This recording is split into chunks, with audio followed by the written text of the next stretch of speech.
Helen Keller was noted for saying, worse than being blind would be to be able to see and have no vision. And I came across one story, and I'll wrap this up here in just a moment.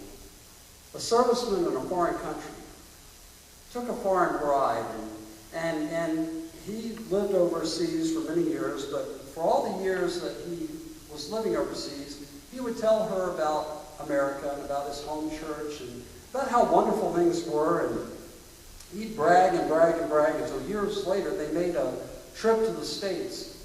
And he was so excited to take her back and show her the community and then show her the drive-in where he had many good times as a high school student. And then he said, but I can't wait for you to see the church that I attended, only to pull up to the parking lot and it was filled with weeds and potholes. And they entered into the building that the door was off the hinges and the inside had become a looted mess. And the place had been stripped and peeled of all value and cobwebs were everywhere. And he approached the altar at the front of the church. And there he saw it, still on the wall behind the pastor's podium for all to see, a wood carving that had been placed there many years ago by one of the deacons. And he had fashioned it himself. And it was this verse, Proverbs 29:18, except the W of the first word had fallen off. And it now read, here there is no vision. The people perish. You know, there's only one thing worse than having less, and that's settling for less. Apathy is a killer. And we don't have to do that. We don't have to settle for less. You know, the implication in the Screwtape letters is that Satan is the most delighted when he gets us just to not care. And that's the thing that we battle the most.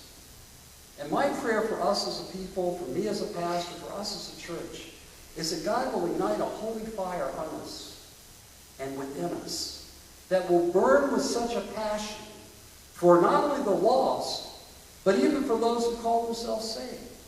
That their lives will be transformed in such a way that they will be demonstrative sons and daughters of the living God. So that when we walk as Jesus' representatives in this world. We are the light of the world. We are the salt of the earth.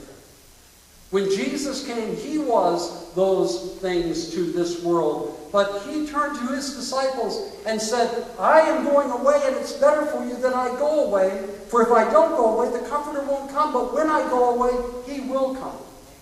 And he is with you, and he shall be in you.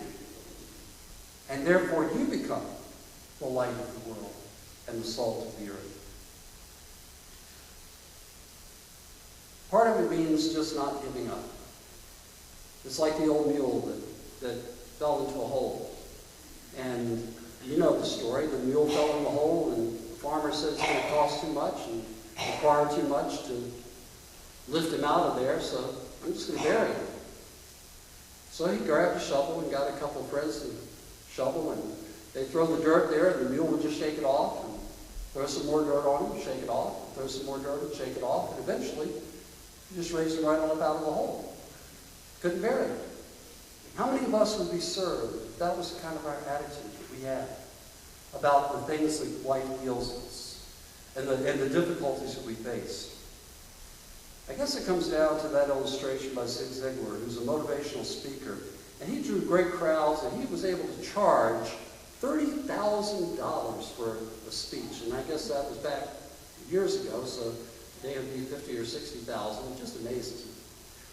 And he was famous for drawing a dot on a chalkboard, much like that's what that picture is up there. You're thinking, what, my goodness, is that a picture of? It's a picture of a dot on the chalkboard.